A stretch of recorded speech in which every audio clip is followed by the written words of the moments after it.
Thank you so much. Hi, Rowan. Hey, Amy. It's nice. We're going to have a fireside chat. In a church for the first time, right? This is going to be a lot of that's fun. amazing. Yeah. And it seems like we have some surprise here in front of us on stage. In A the secret form of bowl. A secret bowl with some questions. But maybe we can just start by talking about why are we here talking about robotics now? What do you think? I think there's two reasons. One is Joel and team are amazing, and we're so glad for them to have us here at the Sana AI Summit. But I think in terms of content, it's probably the most exciting technological frontier when it comes to AI. Yeah. Right? We're talking about embodied AI, Yeah. which is robotics. And so I'm looking forward to sharing a bunch of these secret questions with you to spend over the next 15 minutes or so. Same here. And I think one of the things that I often reflect over is that I kind of see robotics and AI a bit like an old married couple that sometimes occasionally tries to rekindle the magic. If you go all the way back to the 50s when we were talking about, the notion of artificial intelligence, it was very much connected to the fact that it was within a robotic body. And if you think about all the movies that came out around that time, it was AI and robotics always together. But then we saw over the decades that there was a bit of a divorce between this married couple. And in fact, AI had its own development. We had breakthroughs software-wise, like Deep Blue, for example. And robotics kind of went also its own way. It went into really sort of true automation. And as a result, I think also became somewhat caged. Yeah. And I think every time there is a big breakthrough in AI, like right now we're kind of in the Gen AI breakthrough, I think it makes sense to revisit the kind of AI and robotics love story. And I hope that in this Gen AI era, we can see how AI and robotics really come together and we get that next generation of machines. Shall we jump in? Let's do it. All right, I start, you answer. Let's see. So the question is, are humanoids the right form factor?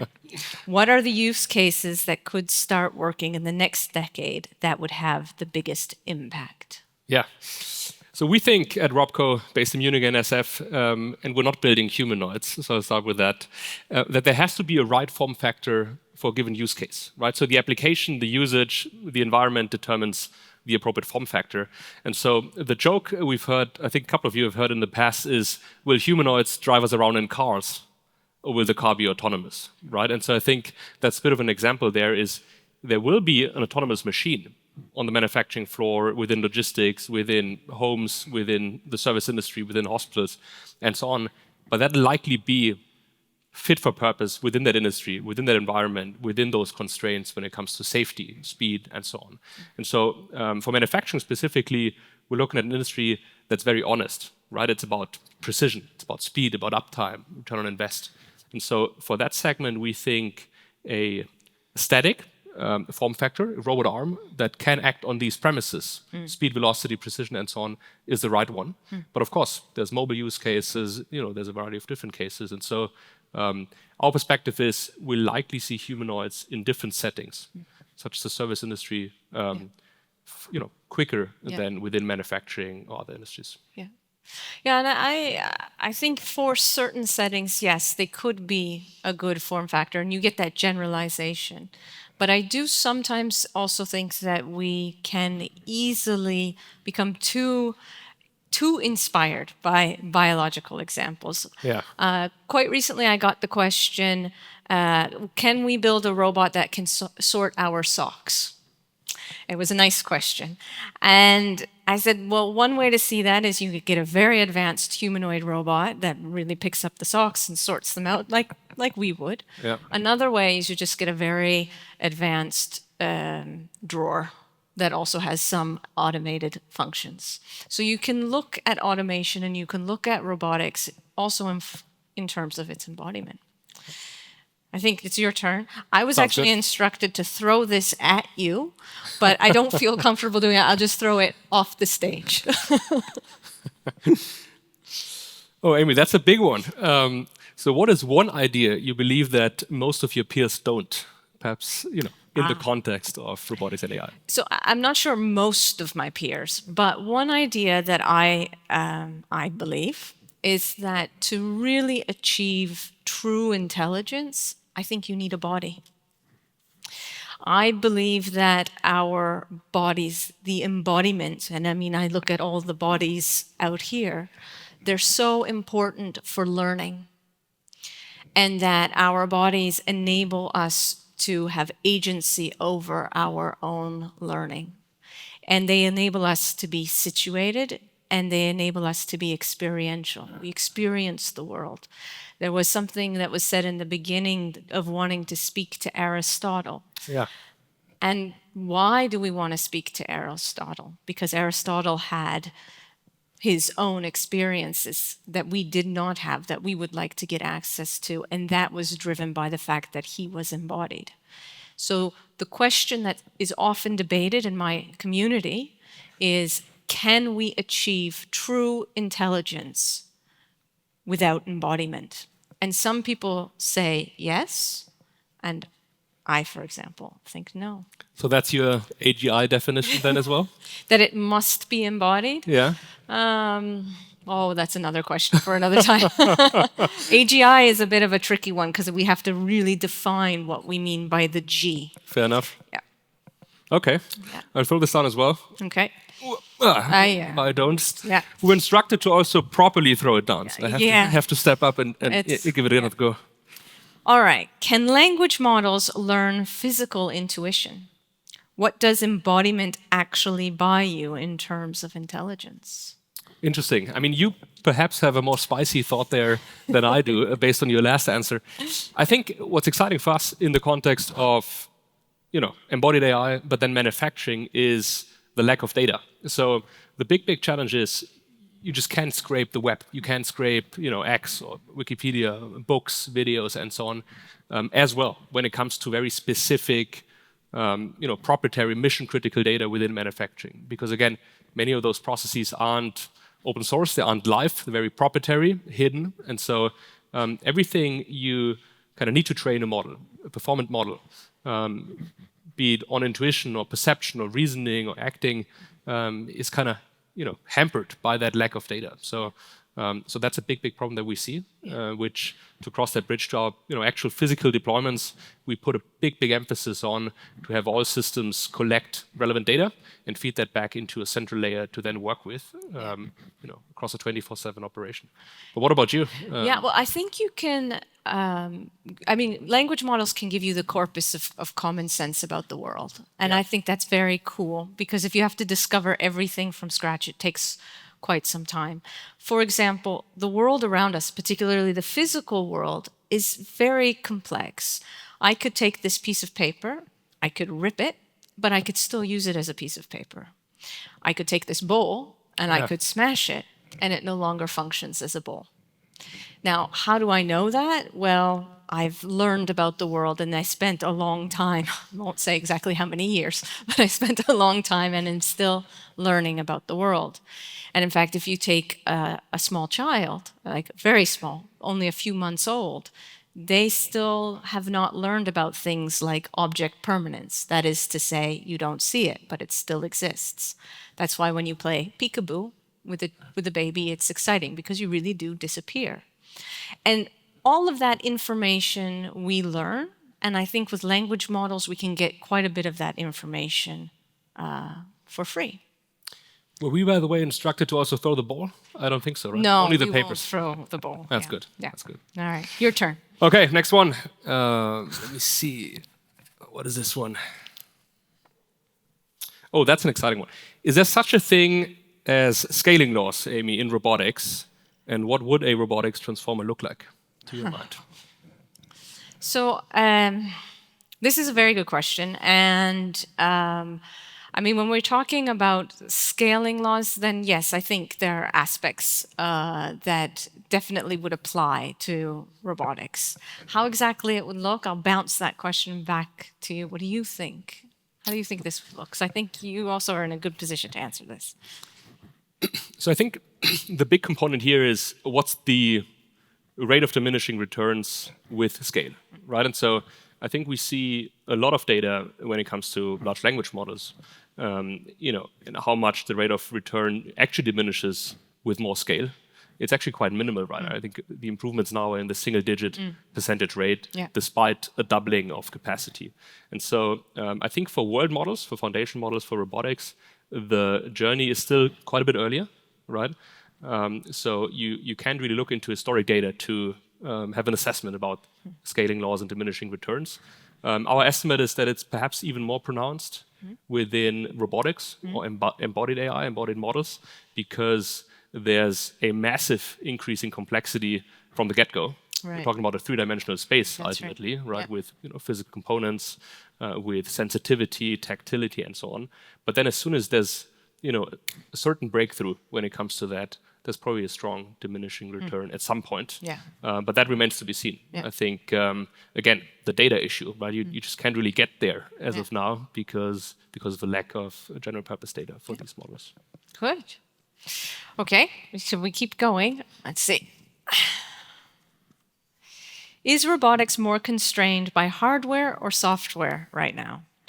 What could be the GPT moment in robotics? Very easy one. No, I think that's a big question. I think for manufacturing, it is very much a hardware constraint as of today. So of course, you'll have the appropriate hardware to hit precision levels and to hit velocity levels in many cases, uptime levels as well. But still, it's a lot about compute, and it's a lot about the respective hardware when it comes to, for example, grasping on the dexterity side of things. So what's super easy for us, grabbing a paper out of that bowl, is extremely complex in robotics. So we first of all don't have dexterous hands that are robust to hit manufacturing processes and uptime requirements. And then secondly, there's very little data. Again, I'm repeating myself when it comes to that. And so it's both a software and a hardware problem, but it's very much a hardware problem as of today, especially in manufacturing, logistics, industrial environments. Loads of work happening there. I think both in academia. And I fully agree, because I mean robotics is also more than the actuation. There's also the other component of sensing. And again, humans are fantastic sources of inspiration. If we think about all our sensors, we usually talk about the big sort of 5 sensors, to see, to hear, to touch, to smell, so on. But there are other senses we have, right? To feel. We have this sense of how our internal organs are doing. And right now we don't have the richness in the ability to perceive the world the same way that humans do in these robotic systems. And I think what we need better sensors as well, not just better actuators. Another hardware component. Yes. Yeah. And then I do see some challenges software-wise, because ideally the software should connect what you sense to how you act. And you could just see it as a piece of software with some rules that do that connection. Of course, in AI, we want to learn a lot about how we do that connection. But I think that connection needs to be done deeply. And what I mean by that is, if you again look at humans, we can really integrate our bodies with our experiences in the world. In fact, I might be able to create, just through language, reaction in many of your bodies. So if, for example, I would say, close your eyes and imagine you're holding a lemon, and it is, one of those very fresh lemons from the grocery store, and you take a knife and you cut that lemon open, and it's juicy inside. And then you take that lemon and you take a big bite into that lemon. And imagine the taste of that lemon in your mouth, and it's just basically filling your senses with that sort of sour bitterness that lemons have. Some of you might be feeling even something right about here. And if I would take you and I would put you into an fMRI while I've been telling you this story, I would see how the activations, the neurons that correspond to taste, would be sort of lighting up. And this shows how the connection between the physical body, our hardware Yeah. and our software is so tightly integrated. And I think, so aside from looking at what do we need to do hardware-wise or software-wise, I agree, progress needs to be made in each, but progress also needs to be made in the integration between the two. When it comes to, Amy, blending physical and digital systems, I'd be curious, what's your take on different geographies? So we know the software eats the world type of claim coined in the Silicon Valley. We know that Europe's traditionally been very focused on strong and complex hardware developments. Yes. How do you think about the future when it comes to which nations, which regions, which geographies are going to drive the progress in that field? Yeah, I think that both Europe, but also especially a country like Sweden, has sort of a fantastic opportunity because it has a legacy in these physically embedded systems. So I do see that the industrialization of AI onto physical real systems can actually happen in Europe, whereas in the US, you've been seeing a lot of these platform innovations. Now, with that said, I don't think we have to see it as a dichotomy. I mean, Yeah. I think also there are other parts of the world, aside from Europe and the United States, that will probably also develop quite a bit. We're seeing a lot of robots coming out of China right now, and affordable robots coming out of China right now. So we will see how it develops. Hopefully, we won't have to divide again geographically, because I think this is also causing a lot of challenges. But how do you see it? I mean, you're developing a robotics company based in Germany. How do you see this sort of geographical landscape? So we see differentiation between cultural approaches to industrial tech between the East and the West, frankly, right? So at RobCo, we want to build the dominating company for robotics within manufacturing for the Western world, so the US and Europe. Why is that? We think the approach to quality, to price, to ROI, to product experience is quite different to especially China, for example. And so if you think about it, especially in the context of the tariff discussion, there's no major robotics player in the US. It's either Japanese or European. ABB, famously Swedish, I guess, and then the Yaskavas and Fanox and so on from Japan. And so I think that quite tells a story that there's no hardware platform, so to speak, in the industrial context for the US to settle upon. And so I think there's tremendous chance for European companies, Western companies to drive that, but of course blend, as you say, physical and digital worlds. Because I fully agree with you. I'm one of the peers that see it the same way. Yeah. Those systems have to be highly integrated to drive value. So I know that you look at things from a commercial point of view. I tend to, well, in academia, we dream and have kind of blue skies ideas about research. Have you ever reflected over the cultural perceptions around robotics? So acceptance of robotics, depending on where you are in the world. Yeah, so that's a good closing question, I think, is what I'm seeing as a sign here. I think you can probably answer that question with the stats about usage per capita in terms of robots. And so you see it very much widespread in the German economy, European economies, in Singapore, China. And so that's probably for the ARM form factor very much an opening gate to building more and more on robotics applications, different form factors, and ultimately embodied AI. Yeah, interesting. Very nice. All right. Yeah. Thanks a lot. Thank you so much. All. Thank you. Okay. Thank you so much.